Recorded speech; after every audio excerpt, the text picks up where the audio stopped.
لله رب العالمين والصلاة والسلام على سيد المرسلين وعلى آله وصحبه أجمعين إلى يوم الدين. أما بعد، أعوذ بالله من الشيطان الرجيم. بسم الله الرحمن الرحيم. ووصى بها إبراهيم بنيه ويعقوب يا بني ما تعبدون من بعدي قالوا نعبد إلهك وإله آبائك إبراهيم وإسماعيل إلها واحدا. وقال تعالى قوا أنفسكم وأهليكم نارا. وقال صلى الله تعالى عليه وسلم على سؤال صحابي رضي الله عنه قل آمنت بالله ثم استقم. صدق الله العظيم وصدق رسوله النبي الكريم ونحن على ذلك لمن الشاهدين والشاكرين والحمد لله رب العالمين.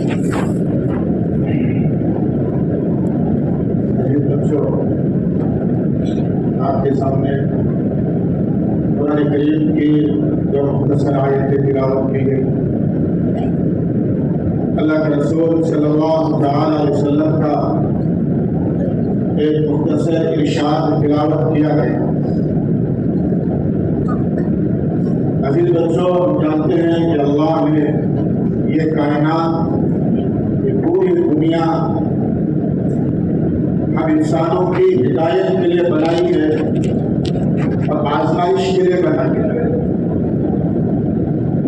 اللہ نے جنت سے دونوں افراد کو نیچے بھیجا، بلکہ تین افراد۔ جنت کے آدم علیہ السلام و تسلیم تھے، ان کی بیوی حضرت حوا، اور تیسرا فرد آپ جانتے ہیں نام لینے کی ضرورت ہے، شیطان ابلیس۔ اور وہ جنت میں رہ کر بھی دشمنی کے بارے میں سوچا۔ اللہ تعالیٰ نے اس کو دنیا میں پھینک دیا، فاخرج انک رجیم۔ اس نے سوچا کہ جب دنیا میں گہرائی ہے اور جس کے سبب دنیا میں جا رہا ہوں اس کو تو چھوڑوں گا نہیں۔ جنت میں تھا گھومنا، نعمتوں سے لطف اندوز ہونا۔ جنت نام ہی نعمتوں کا ہے اور یہ دنیا میں ناممکن ہے۔ کوئی انسان یہ سوچے کہ دنیا میں جنت مل جائے تو خیال ایک وہاں ہے خیال۔ اگر دنیا میں اللہ تعالیٰ انسان کو جنت کی نعمتیں، جنت کی راحتیں، جنت کی آسائشیں عنایت کرنے لگ جائے تو جنت ہی کہاں ہے؟ تو جنت میں تو جناب من اللہ نے کچھ دن رکھا آدم علیہ السلام کو، اور پھر اس ابلیس نے بہکایا، وسوسہ ڈالا۔ سب مقدرات تھے اللہ کی جانب سے۔ کوئی کہنے لگا کہ جس کے سبب میں دنیا میں آیا ہوں اچھی راحت میں تھا، فرشتوں کے ساتھ میں تھا، ایک مدت تک عزازیل کہتے تھے اس کو، اتنا ساتھ تھا اس کا فرشتوں کا، کتنی دوستی تھی کہ گھمنڈ میں آ گیا کہ میرا بھی کوئی مقام ہے۔ جب کوئی دوست کسی دوست کو زیادہ بھاؤ دینے لگتا ہے نا تو معاملہ دور تک پہنچتا ہے، تو اس کا بھی معاملہ ویسے ہی ہوگا۔ اللہ نے کہا کہ میں نے رکھا ہے تجھے جنت، اور تو مجھے بھول گیا، میرے بندے کو بہکانے لگ گیا، اور کیسے آئیڈیا سے بہکایا۔ بہکانے والے بہت بھاگے گئے، ان کو معلوم ہے اگر میں صاف صاف الفاظ سے بہکاؤں گا تو میری بات تو سنی جانے والی نہیں ہے۔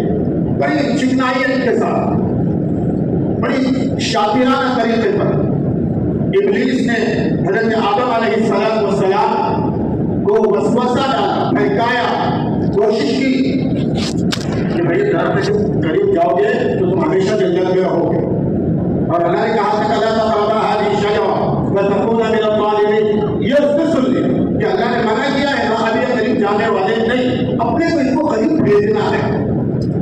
اب چال چل جائے اور شیطان کی چال کو بہرحال بڑا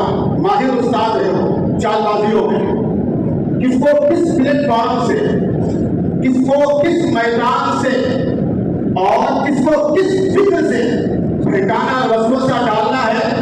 میں سمجھتا ہوں کہ شاید پوری دنیا میں شیطان سے بڑھ کر اس معاملے میں ماہر کوئی نہیں، بڑا ماہر۔ اس کے دل میں وسوسہ تھا کہ قریب جاؤ گے تو جنت میں ہمیشہ رہو گے، اور اللہ چاہتا ہے کہ تم جنت میں ہمیشہ نہ رہو، کھا لو اس کو۔ آدم علیہ السلام اللہ کی طرف سے بڑا مقدر معاملہ تھا، مختصری اس کو جان میں کھا لیے۔ فَبَدَتْ لَهُمَا سَوْآتُهُمَا، یہ معاملہ ہو گیا۔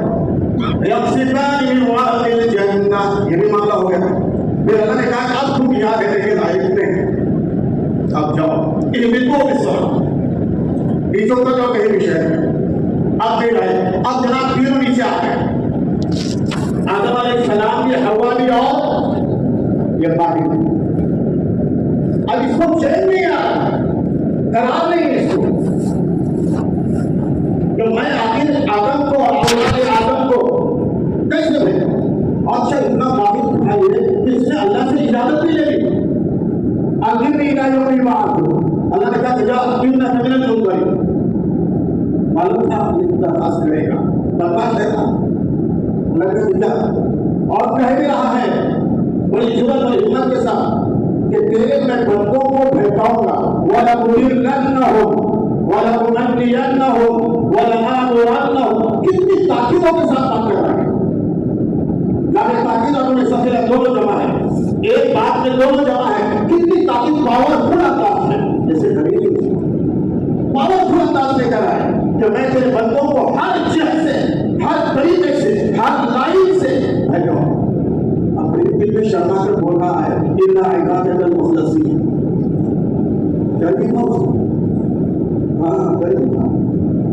کہہ بھی رہا ہے کہ تیرے بندوں کو بھیجاؤں گا، اور یہ بھی کہہ رہا ہے کہ اِلَّا عِبَادَكَ الْمُخْلَصِينَ، کہ اللہ تیرے پیور بندوں کے پیور، کاہے میں پیور؟ ایمان میں پیور،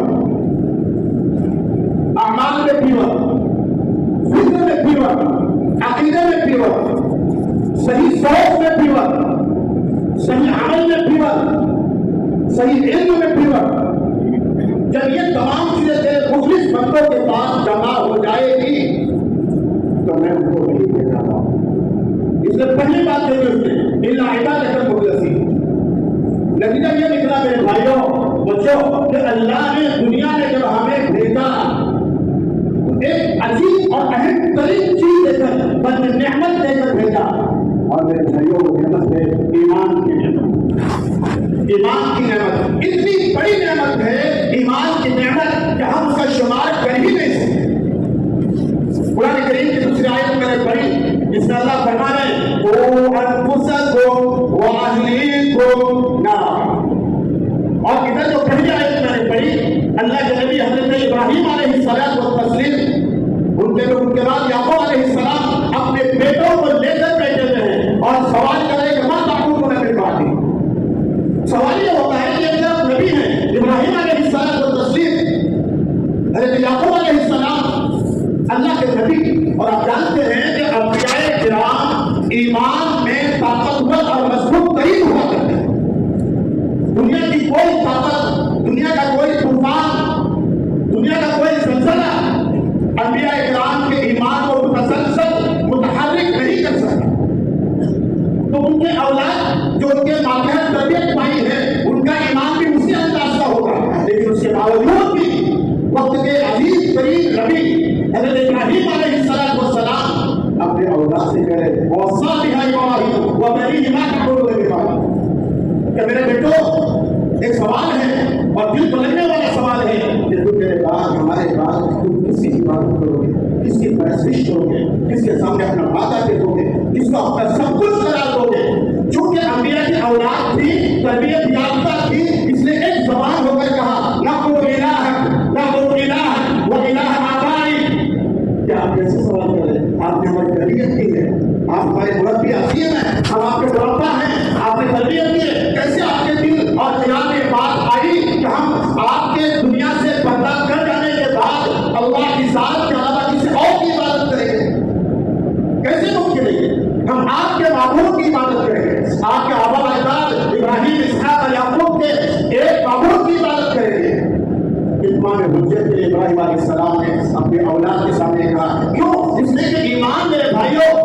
میں رکھ کر بتلائی جانے والی چیز نہیں ہے، ظاہری چیز نہیں ہے ایمان کہ بتا دیا جائے کہ یہ میرا تقویٰ ہے، جناب نہ دیکھیے میرا تقویٰ کتنا بڑا ہے، میرا ایمان کتنا بڑا ہے. نہ، ایمان اور تقویٰ انسان کے اعمال، اس کے کردار، اس کے اخلاق، اس کے کریکٹر سے نمودار ہوتا ہے، لبکتا ہے، ظاہر ہوتا ہے. اور اسی کی طرف حضرت ابراہیم علیہ السلام نے اشارہ فرمایا. اللہ نے حضرت آدم علیہ السلام کو جب دنیا میں اتارا تو ساتھ میں یہ دیکھا، اس سے رہا نہ گیا اور مختلف چال بازیوں کے ذریعے سے اس زمانے سے لے کر آج تک یہ برابر دیکھا رہا ہے. شیطان آدم علیہ السلام کے زمانے سے لے کر آج تک اور قیامت تک اسی پلیٹ فارم میں رہے گا، اسی میدان میں رہے گا. ہاں، بہکانے کے طریقے مختلف ہیں، بہکانے کے اسالیب مختلف ہیں. شیطان چھوڑنے والا نہیں کسی کو. آج کل ہمارے ذہنوں میں رہتا ہے جو کالج میں پڑھتے ہیں، جو یونیورسٹیز میں پڑھتے ہیں، وہ زیادہ بھیجے جو ہوتے ہیں. میرے بھائیوں، ایسا معاملہ نہیں ہے. شیطان نے کچھ ایک فرد کو یا ایک پلیٹ فارم والوں کو قسم کھائی نہیں کہ انہیں کو بھیجوں گا. آج ہم ایمان والے، علماء کہلانے والے، دیندار کہلانے والے، دینی عمل اختیار رکھنے والے علماء کے گھر میں بھی لے بیٹھا ہے.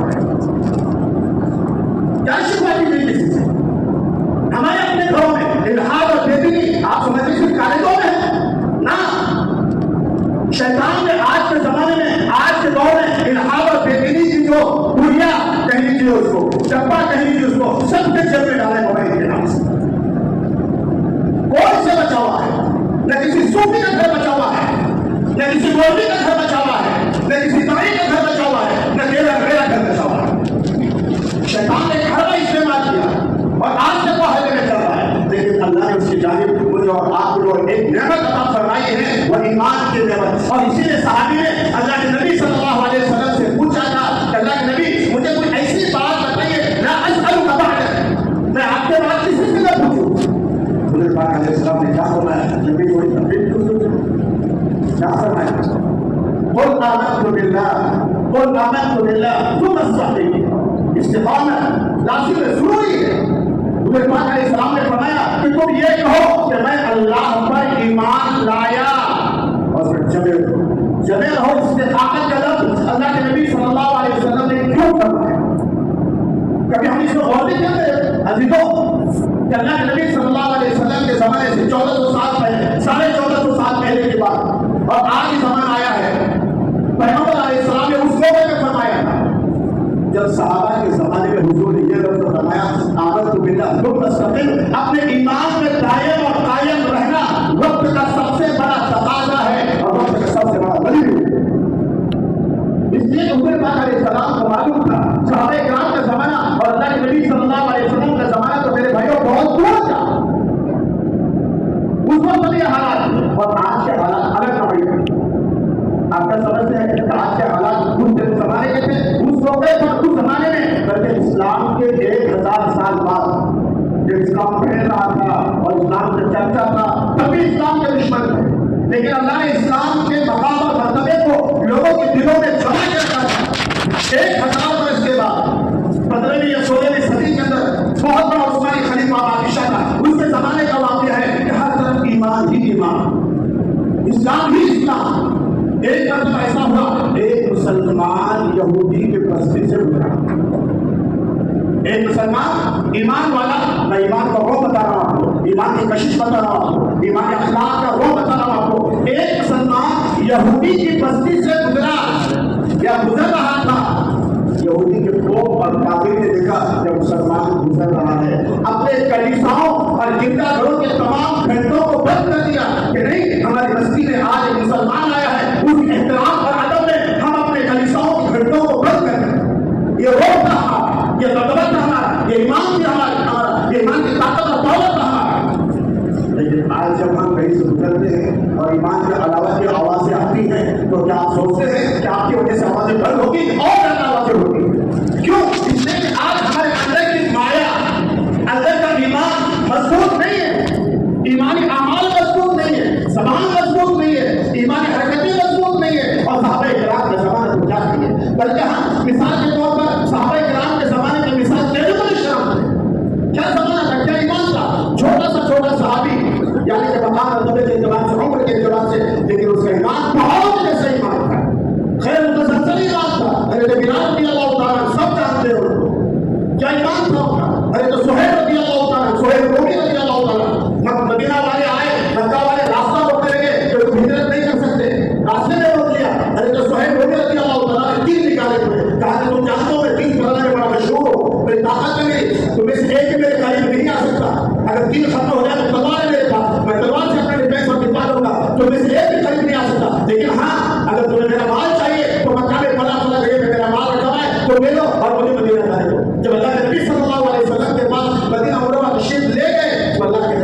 ہو گئے، تم سود مند ہو گئے، فائدہ مند ہو گئے، یہ ایمان تھا میرے بھائی، یہ ایمانی پاور تھا۔ کوئی بھی صحابی ایمان کے بارے میں سودا نہیں کر سکتا تھا۔ اور آج ہمارا اپنا زمانہ ہے، اللہ کے رسول صلی اللہ علیہ وسلم فرما رہے، صحابہ کرام فرما رہے، قرآن کریم کی آیات فرما رہی ہے۔ ابھی میں نے آیت پڑھی، اللہ فرما رہے، قوا انفسکم واہلیکم نارا، قوا انفسکم واہلیکم نارا، لوگوں اپنے آپ کو بچاؤ۔ پہلا مخاطب انسان کا اپنا نفس ہے، اپنے آپ کو بچاؤ، واہلیکم نارا، اس لیے کہ قبر میں ہر انسان سے الگ الگ سوال ہوگا، اجتماعی سوال نہیں ہوگا، ہر فرد سے الگ سوال ہوگا۔ جب ہر فرد سے انفرادی سوال ہوگا تو ہر انسان کو اپنے انفرادی اعمال کی جانچ کرنی چاہیے، اس کی فکر کرنی چاہیے کہ میرے اعمال کدھر کو جا رہے ہیں۔ اور اللہ نے آپ میرے بچوں بڑی طاقت عطا فرمائی ہے، فکر کی، عقل کی، سوچ کی۔ قرآن کریم آپ پڑھتے ہیں، احادیث نبویہ پڑھتے ہیں، مختلف علوم آپ کے زیر تدریس رہتے ہیں، زیر مطالعہ رہتے ہیں، یہ تمام چیزیں اس بات کا غماز ہیں کہ ہمارا ایمان باہر سے مضبوط ہونا چاہیے، باہر جیسا ہونا چاہیے۔ جب ہمارے اندر مطالعے کی کیفیت ہوگی، کتابوں کو حذف کرنے کی کیفیت ہوگی، اساتذہ کی بات کو سمجھنے کی کیفیت ہوگی، تو اللہ تمہارے ذریعے سے پوری دنیا میں ایمان کو مضبوط کرے گا۔ حضرت امام حضرت مولانا مملوک الحسن رحمۃ اللہ علیہ، حضرت امام حضرت مملوک رحمۃ اللہ علیہ دارالعلوم دیوبند پڑھا کرتے تھے۔ زمانے کے اندر لال قلعے میں بادشاہ کا قافلہ جاتا تھا، اس کی روشنی میں جو روشنی آتی تھی اس روشنی میں پڑھتے تھے، تب تک ایسے نجات کار پیدا ہوتے تھے۔ اللہ نے آپ کو نوازا ہے ماشاءاللہ، ہمارا تو آپ کے پاس لائٹ ہے، ہمارا تو آپ کے پاس اجالا ہے، لیکن آپ نے اپنا فکر نہیں بنتا۔ اور آیتوں میں قرآن کریم کی بڑی پہلی آیت جس میں ابراہیم علیہ السلام اپنے بچوں کو بٹا کر گئے، ماں کا خود نہ مل پاتی، یہ فکر بدلنے کے بعد ہے، سوچ بدلنے کے بعد ہے، کردار اخلاق بدلنے کے بعد ہے۔ اسلام ایک مضبوط دین ہے، ٹھوس دین ہے، کردار والا مذہب ہے، اخلاق والا مذہب ہے۔ کوئی مسلمان ہوتے ہوئے، ایمان کا دعویٰ کرتے ہوئے بد اخلاقی کا معاملہ کرے، وہی نہیں سکتا ہے، تباہ نہیں ہو سکتا۔ اور اللہ کے نبی صلی اللہ علیہ وسلم ہم سب کے پوری دنیا انسانیت کے سب سے نمبر 1، سب سے بڑے تمہیں پاک علیہ السلام سے بڑھ کر کوئی بھی نہیں ہو سکتا۔ آپ نے واقعہ پڑھا ہے، حدیث پاک میں قصہ پڑھا ہے آپ نے، ایک بندہ مسجد میں پیشاب کا تقاضا ہوا اور اتفاق سے پیشاب نکل گیا، صحابہ دوڑ گئے اس کو منع کرے، لیکن اللہ کے نبی علیہ السلام نے منع کر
اور سب سے بڑا پیدا ہونا دیکھیے ابلیس، اس نے کیا پیدا کیا؟ فرقے پیدا کر کے دینا، کوہر شاہی فرقہ، شکیلیت کا فرقہ، قادیانیت کا فرقہ، یہ سب تمام فرق دینی فرقہ یہ بھی وجود میں آیا ہے، یہ سب فرق ہیں شیطان نے راستے کھولے کہ میں تجھے ضرور بھیجا وَلَأُضِلَّنَّهُمْ، ضرور بھیجاؤں گا۔ تو شیطان نے تو راستے کھولے ہیں ہمارے بہکنے کے اور بہکانے کے، لیکن اللہ نے راستے کھولے ہیں ہمارے ایمان کے مضبوط کرنے کے، ہمارے اندر کی ذات کو مضبوط کرنے کے۔ اس لیے قرآن کریم کی جو دوسری آیت میں نے پڑھی ہے وہ انفسکم، جس انسان نے اپنی ذات کو اندر سے سدھارا، دل سے سدھارا، اور اصل سدھار ہے بھائیوں دل کا سدھار، دل کا سدھار، فکر کا سدھار، یہ سدھار ہے۔ آپ چاہے جو بھی نہیں ہے کوئی حرج نہیں ہے، لیکن بزرگوں کے لباس اختیار کیجیے، کپڑے کا لباس اختیار کیجیے، اور ایسا لباس اختیار کیجیے جس سے آپ یہ سمجھ جائیں کہ اللہ والا ہے۔ اس لیے قرآن کریم نے فرمایا کونوا ربانیین، کونوا ربانیین بما کنتم تأمرون، بما کنتم تدرسون الکتاب، جو تم کتاب پڑھتے ہو اور کتاب یاد کرتے ہو اس کی وجہ سے تم ربانی بنو۔ ربانی ہے رب والا، اللہ والا۔ اور کوئی بندہ اپنی ذات سے ربانی نہیں بن سکتا جب تک وہ رب والوں کے پاس نہ رہے گا، اللہ والوں کے پاس رہے گا۔ لیکن ہاں اللہ والے، آپ نے اللہ سمجھ رہے ہو، اللہ والے آج کل بہت اللہ والے ہوتے ہیں، لیکن واقعی تک جس پر دل جڑ جائے، جس کے دل، جس کے چہرے کو دیکھ کر اللہ یاد آ جائے، رب یاد آ جائے، جی وہ اس اللہ والے کے ہاتھ میں ہاتھ دے دو، اپنے کو بیچ ڈالو اس کے ہاتھ میں، رب یاد آ رہا ہے۔ اور جب رب یاد آ رہا ہے تو ربانی اعمال بھی یاد ہے۔ اللہ نے آپ کو ماشاءاللہ بہت اچھا موقع دیا ہے، اور الحمدللہ جامعہ پلیٹ فارم سے آپ حضرات کی مختلف اوقات میں مختلف جہتوں سے تربیتیں بھی ہو رہی ہیں۔ الحمدللہ بڑا اچھا ماحول ہے آپ کے فکر و خیال کو بدلنے کا۔ بس ایک بات کہہ کر میں اپنی بات ختم کرتا ہوں کہ میرے بچوں کے فرزندوں، اپنے آپ کو اگر بنانا ہے اعمال کے اعتبار سے، فکر کے اعتبار سے، تو اس ڈبے کو، یعنی موبائل کو کم سے کم نہیں بالکل استعمال نہ کیجیے۔ یہ سب سے بڑا دشمن آپ کے جیب میں رہتا ہے۔ آپ کے سمجھتے اس کے اندر بہت اچھا ہے، اس کو بہت طور پہ تفریح ہے، یہ معاملہ ہے اس کا۔ آپ قسم کھاؤ کہ ہم انشاءاللہ اس چیز کو استعمال نہیں کریں گے، غلط استعمال نہیں کریں گے۔ جہاں سرکاری اعتبار سے ضرورتیں ہوتی ہیں وہ ایک الگ چیز ہے، لیکن بلا وجہ غلط استعمال کرنا اپنے ایمان میں ٹانکا ڈالنا ہے۔ اور الحمدللہ جامعہ پلیٹ فارم سے آپ کی تربیت ہو رہی ہے، تو انشاءاللہ ہم مطالعے کی کثرت کریں، روز مطالعہ کریں، چاہے آپ جس کلاس کے بچے ہو۔ اور خاص کر ہمارے وافظ جو اس وقت دور حدیث میں ہیں، ان کو تو چاہیے کہ روز مطالعہ کریں۔ ابھی چند